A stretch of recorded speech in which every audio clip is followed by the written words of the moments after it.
It is Tuesday, March 14th, 2023, and from the home studio in Middletown, Delaware, I'm Marshall Manlove from Delaware Sports and My Sports Reports.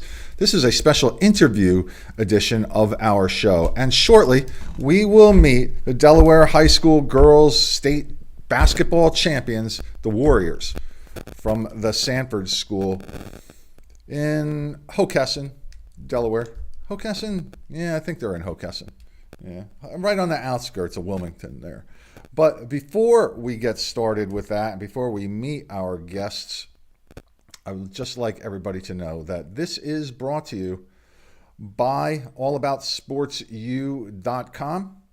Mr. Tim Wampler is a longtime softball coach and mentor, and he has developed this online training academy for softball players. Now, if you go to allaboutsportsu.com and decide to subscribe to this site, you can take 15% off the subscription price by using this promo code 147MARDE Sports. So that's allaboutsportsu.com, and also brought to you by me, Marshall Manlove, stage hypnotist. If you'd like a funny, fascinating, and memorable experience for a party or an event that you're having, please consider my stage hypnosis show, details about which you can find at marshallmanlove.com. And if you are in the market to buy or sell a home in Delaware, Maryland, or Pennsylvania, I can help you out there too. Licensed to sell real estate in all three of those states. Find out about my real estate doings at marshallmanlove.boxroach.com. And I would be remiss if I failed to mention my friends at Jazzercise in Newark, Middletown, and Elkton, Maryland. One of the proprietors there runs a very active Facebook group page for parents of high school athletes. They are kind enough to post up links to the videos that I produce in that group room. So I'm appreciative of that. If you'd like to reach the show for any reason, reach out to me at mysportsreports@gmail.com. And now, hopefully, when I press this next button, my guests will appear. And indeed, they have appeared. It's the Sanford Warriors basketball team. Not all of them, a few of them, and their head coach, Marcus Thompson, who you see in the upper left-hand corner of the screen. Welcome, everybody. You can unmute your mics there so we can start to talk to you and find out about your season and all the parades you've marched in since your championship on, what was it, Saturday? When was it, Saturday or Friday? Friday, right? So congratulations, everybody, on your championship. Very exciting. Coach Thompson, I know this is your fifth title as head coach of the Warriors. And how long have you been coaching over there at Sanford now, Coach? I've been coaching the girls program. This is my 20th year. That's a long time, man. So how many wins have you racked up total? Do you know? I don't know. Probably somewhere between 350 and 400. That's fantastic. And all these girls here weren't even born when you started coaching there. So at what age did you start to talk to them about basketball? Well, usually in our program, it's usually people who refer quality families to the school. So I actually met them through other people who are affiliated with Sanford, or maybe they have family that went to Sanford, or their daughters have come. They've come. I met Dallas probably when she was in 8th grade. One of our family members, his son actually played with Dallas in a league. I was saying, you got to see this young lady play. Oh, wow. And I ended up meeting her. And then the other two members, Naomi and Ellie, I actually met them over the course of the year. They transferred in this year, one in 10th grade and one in 9th grade. So we'd seen actually Naomi a bit because she's in our conference playing for Friends, and Ellie we'd seen playing for that Ursuline Raiders team. So let's talk to Ellie first there. Ellie, introduce yourself, your whole name, what grade you in, how old are you? I'm Ellie Carter-Soriano. I'm in 10th grade and I'm 15. So you transferred in from Ursuline, huh? Yeah. What? Now, was it this year or the year before? I transferred in this year. I'm sorry? I transferred in this year. This year. So you know some of those players that you had to play against in the final, huh? Yeah. Well, what was that like for you? all the girls are really nice, so there was really nothing against it. They supported my decision, and I supported theirs, so it's really fun. Like it was fun to play them. They knew that I was happy here, so they were all happy for me. Good. Yeah, I'm sure everybody's nice over there, like everybody's nice in your school too, right? So it's friendly competition. That's Yeah. that's good to see, right? And Naomi Allen in the upper right-hand corner of our screen here. Introduce yourself. I just introduced you, but how old are you? What grade are you in? I'm Naomi Allen. I'm 15 and I'm a freshman. And what brought you to Sanford from Wilmington Friends School? I think I just needed a change, and when I shadowed, it was a really good environment for me. So, yeah. Again, that's another rivalry, in-conference rivalry there, right? So what was it like for you when you played the Quakers a couple times this year?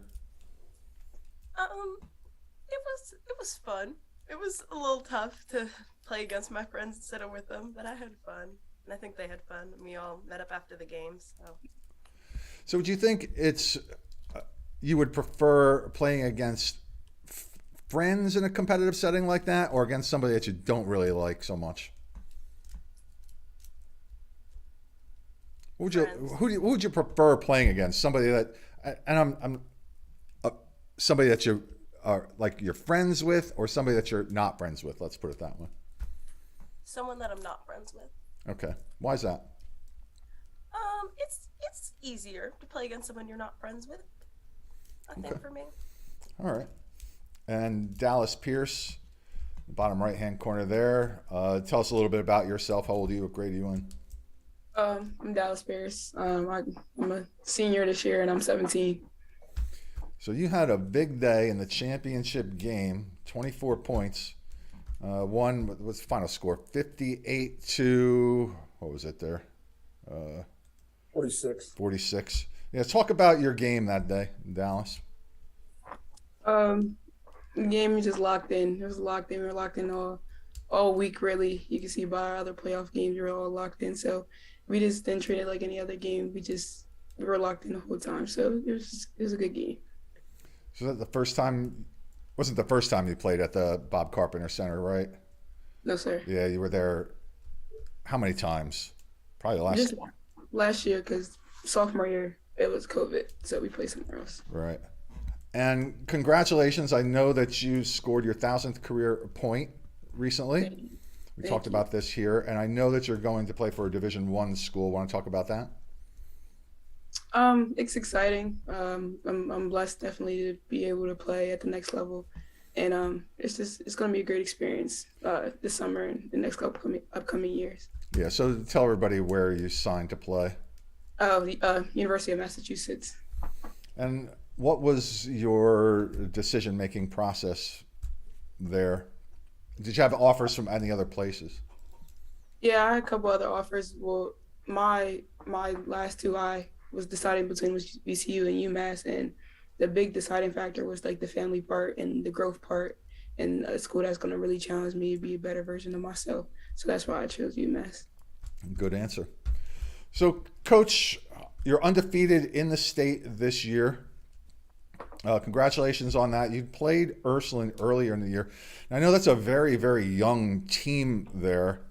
And how were you able to strategize for the Raiders based on what you had learned from them when you saw them earlier in the season?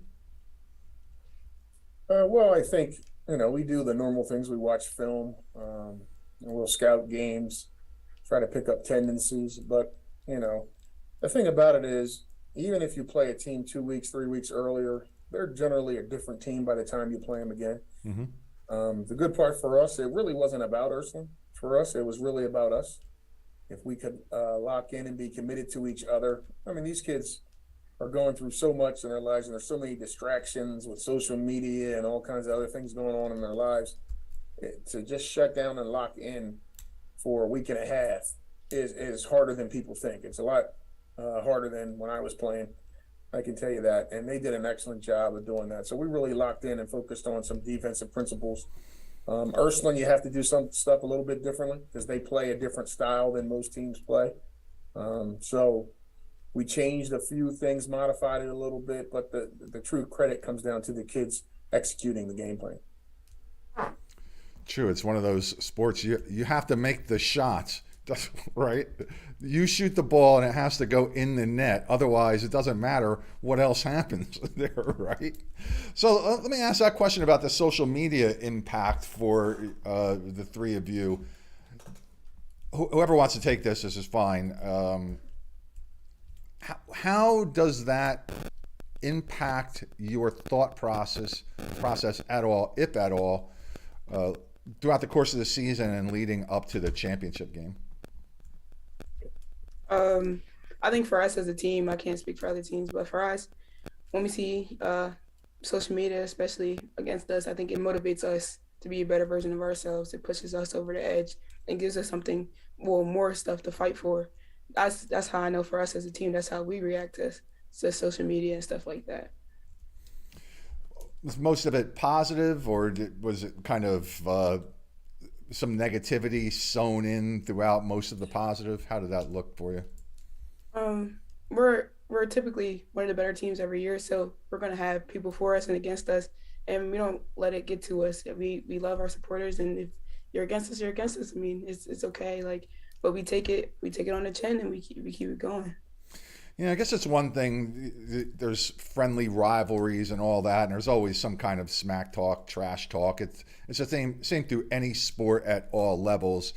Most of it's kind of fun and good natured, right? It's part of being competitive. Like, we're good, you're no good, as long as it doesn't get nasty and right? Does that sound kind of accurate to you? Yes, sir. Okay. You don't have to call me sir, but I appreciate the sentiment there. So, Ellie, obviously winning the championship is the highlight of the season and all, but what were some of the other highlights of your season for you? Getting to know these girls was really fun, and now I have some really good friends. Like, I'm really happy that when I came here, everyone was really welcoming. But some other highlights of the season were like seeing my friends thrive. Like, when Dallas hit her 1,000 point, I started crying. Like, I couldn't help it. Like that was like a highlight. When Naomi, she always just does a great job rebounding. Some other highlights. Obviously the state championship, conference championship, all that stuff. Okay, so you got to know the girls on the team and throughout the course of the season, all got 1 year under your belt there. Yeah. Who would you say is the funniest girl on the team? Probably Zai. She's hilarious. And Dallas is funny too. Sorry, Dallas. And Naomi, what were some of the highlights of your season?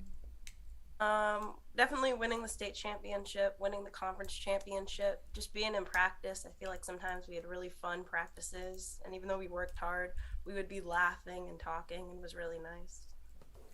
So what would you say, you can think about this for a moment if you need to, what would you say was the strangest thing that happened to you or the team throughout this year? And something must have happened, because the three of you are all laughing now. So something must have happened. If you can mention it. If you can't, no big. You can just take a pass. I don't know. Dallas, I saw your reaction. Can you think of something that was kind of strange? I think we're all pretty strange in our own way. I don't know. It probably has something to do with Tyler, to be honest. Tyler Edwards is hilarious. It's going to have to do something with her. She's probably one of the top 5 funniest people I know. So, gotta be Tyler. So, Naomi, if all the Warriors basketball players were going into the gym and going to start lifting weights, who is the strongest on the team?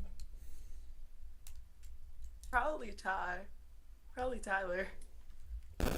And that's Ty Edwards? Yeah. Ty Edwards, okay. All right. And Coach, how about you? What kind of, besides, obviously the championships stick out, right? So that's the default answer. But what sticks out to you besides that for you throughout this year?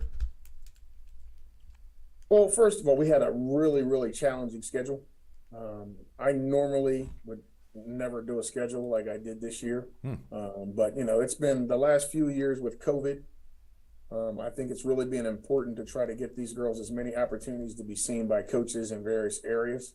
So we really were the road warriors. I want to think before the playoff, I think we played 5 home games. So we weren't home much at all.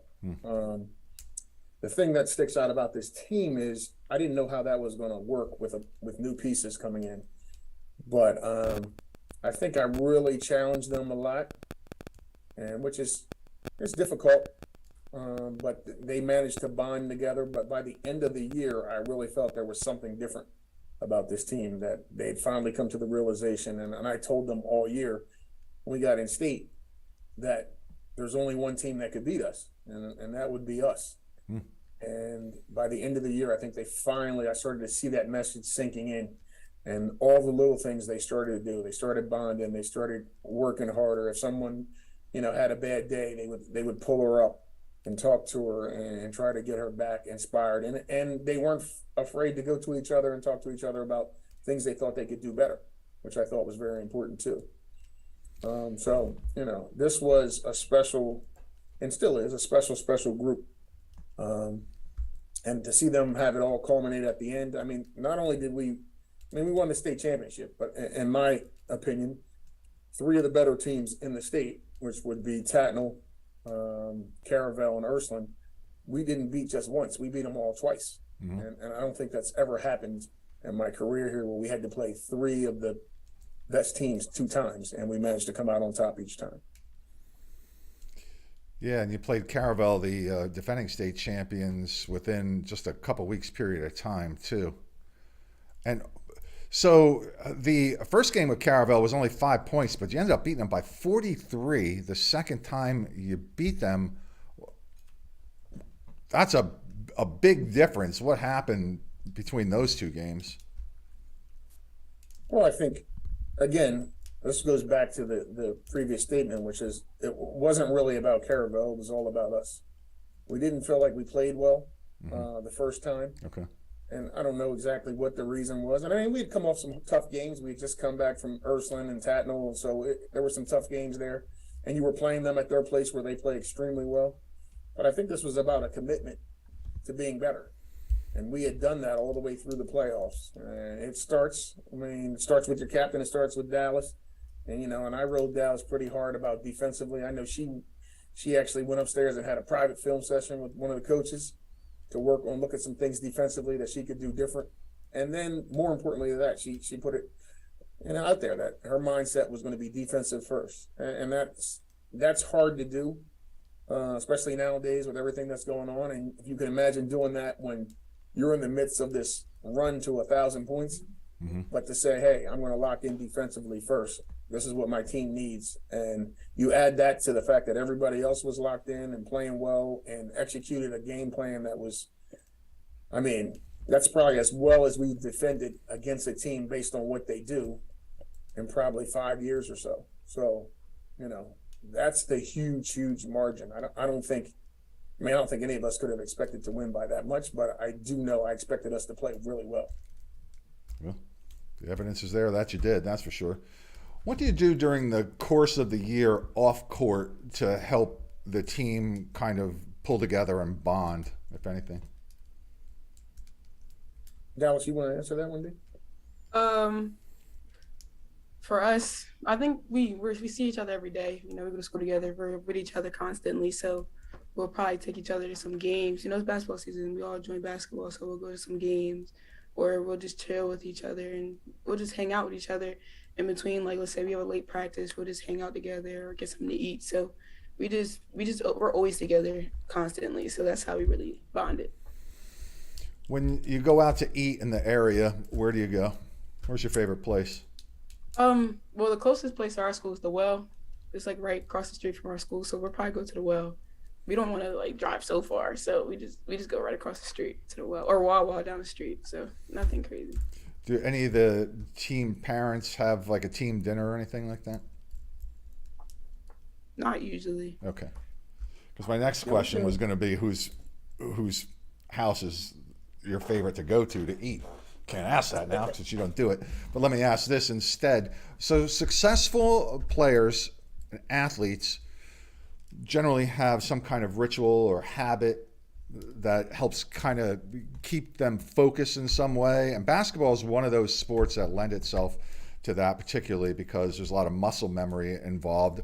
Are there any kind of little good luck charms, habits, rituals that you go through either before a game or practice or anything like that? Probably will definitely have to get my nap in before anything. And then I'll probably just listen to music and like chill. I think me being around my teammates and just laughing and joking really like helps me out a lot. It gets our nerves out, but either I'm taking a nap or I'm listening to music. How about you, Naomi? Probably just listening to music or just talking to my team, laughing, joking. It really does help get the nerves out, like Dallas said. So, just anything. How about you, Ellie? Yeah, I normally go get my drink from Starbucks, and then then I'll go shoot around for like 30 minutes, and then when I go back with my team, they really help me ease the nerves because we just laugh and joke around, and then we'll get locked in for the game. How about you, Coach? Got a lucky charm or anything like that? Rabbit's foot, lucky coin or anything you carry in your pocket? Anything like that? No, I'm pretty much the same way all the time, which is I'm thinking about all the things that could go wrong and am I prepared? And then probably about sometime an hour or so before the game, I get into that mode where, nobody can beat us. We're going to do what we have to do. We're ready to go. So, I mean, it's a little different. And this year has been different in that, like, as I said before, we've been on the road a lot. So, I've really relied on these girls to be more mature than they probably have. Certainly we have some older girls. We have 4 seniors, but we also have a lot of young kids too. So I don't think we've taken a bus all year. We've kind of met at games and then sat together and kind of locked in and then prepared for that game mentally. So, but I had to have confidence that they were mature enough to ride, with each other or with their parents or whomever they rode to the game with, that they would know what our goal is. And this is a different group. You can't do that a lot. I'm old school, so that's not something I'm used to. I'm used to getting on the bus, being dressed and all that. And, we still try to wear our team uniforms and sweats and all that. But as far as believing in them, that they can come to the game and lock in mentally, we did that. I mean, these young ladies met at the Bob for the games. We didn't have to go ride on a bus together and, like when I was playing, no one talking and all that kind of stuff. It's a different generation, but they're definitely mature and we're ready for it. Interesting. It's interesting about the transportation thing there. I wouldn't have thought that, because, I'm old school too. So there's obviously other players on the team here. The 3 of you didn't win the state championship by yourself, or maybe did, I don't know, but you usually have to put 5 players on the team. Probably couldn't have done it without 5 at any given time. So talk about some of the other players who helped you win your championship. Ellie, I'll start with you. Pick a player, talk about her. I think Tyler. Her defense is always like, the state championship game, like her defense was like locked in, like she was ready. Before the game, she was talking about me, how she's ready to go out there, she's ready to just leave it out all on the floor. So I really think Tyler Edwards really locked in for the game. Naomi, how about you? Probably Jada for me. I thought her defense and her offense was really good that game. She definitely looked like she was locked in, like she was hustling, she was just doing everything that she could because she really wanted to win. So I could really see that in her when she was on the court. So it's Jada Snow you're talking about? Yeah. Okay. And Dallas, how about you?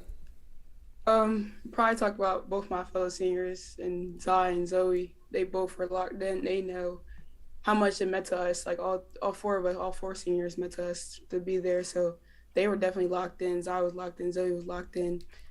Zoe got 2 early fouls, but she came back in and played hard. And Zai, before she went out, she played hard every single minute. So those 2 definitely were definitely locked in. So Zai Kilgo and Zoe Kashner then. Yeah. Okay. So, Coach, fill in any blanks for me here. If you want to mention anybody else, your assistant coaches, anything like that. Any little anecdotes positive, funny, or interesting about the three that you were able to arrange to bring here today? Well, I think our coaches did an excellent job this year. We kind of assigned responsibilities to each of them, and one or two of the players to concentrate on, and they kind of take the distractions away from me, so I'm allowed to coach. So I couldn't do it without them. And our managers were senior girls and kind of understood what the big picture was. They were excellent throughout the year. The ladies before you, they were game changers for us. Obviously, everybody knows Dallas Pierce is one of the best, if not the best player in the state for what she can do. But, she was able to change her game a little bit to fit into what we needed to do to be successful. But still, when it really counted most, she could step up and bring that offensive repertoire out on everybody in the state. And the difference for us this year is both of the other ladies you see here who came off the bench in the championship game had opportunities to start throughout the year. We had a lot of injuries, a lot of illnesses that gave these young ladies an opportunity to start. So not only did they come out there and learn as a starter, but they relished their roles coming off the bench, whether it was being offensive punch force or defensive punch. They contributed greatly. This was really a team effort all the way through. Like I said, there was practices where we had to suit a coach up to practice. She didn't do that well, but we suited her up. We ended up with 7-8 players at some practices until we got healthy. But when we did get healthy, this group was really special. All right. Fantastic. All right. Girls, any parting words from either of you? You can say hello to anybody else you think you missed there after we turned away from you. Anything else you want to add? Naomi? Go ahead, I would Dallas. add that I'm grateful for Ellie and Nay for coming over, because they were definitely really special for us. Especially, they both started this year, but they played that bench role, and they were amazing for our team. They put the pieces together that we didn't know that we needed. So I'm truly grateful for them to come my senior year. Well said. Naomi, anything you want to add there? Love you, Dallas. My favorite captain that I've ever had. Ellie, how about you? Love you, Dal. I'm so grateful I got to meet you this year. Awesome. All right, everybody. That's going to wrap it up for this segment here. I want to thank you all for making time to come talk to me. I know you're on spring break and all, so I really, really appreciate it. And congratulations on your championship. Dallas, best of luck to you at UMass. Coach, maybe we'll see you again next year. You're welcome anytime. You don't have to win a championship to come talk to me, but, if you do, you're definitely getting a call from me, right? Ellie, Naomi, it was nice to meet you. Nice to meet you all, actually, and best of luck to you going forward. And if you would be so kind as to wave goodbye to our growing fan base here at Delaware Sports and My Sports Reports. And what I'm going to do now is hit the end meeting for all and hope that you enjoy your vacation. Thank you. All right, everybody, take great care. Thanks again. Thank you. All right, that's the Sanford Warriors girls basketball team, state champions here in Delaware, and their head coach, Marcus Thompson. Special thanks go out to my wonderful, beautiful wife, Dawnie M., my friends, Joey V. and Tommy K. Supporters of the show from day one. You can support the show simply by subscribing on whatever platform you find these videos. Occasionally press play. If you know somebody who I might find interesting to talk to, just refer to me at mysportsreports@gmail.com, and we will make it happen. Ladies and gentlemen, boys and girls, I am Marshall Manlove, and now from the home studio, Middletown, Delaware, I am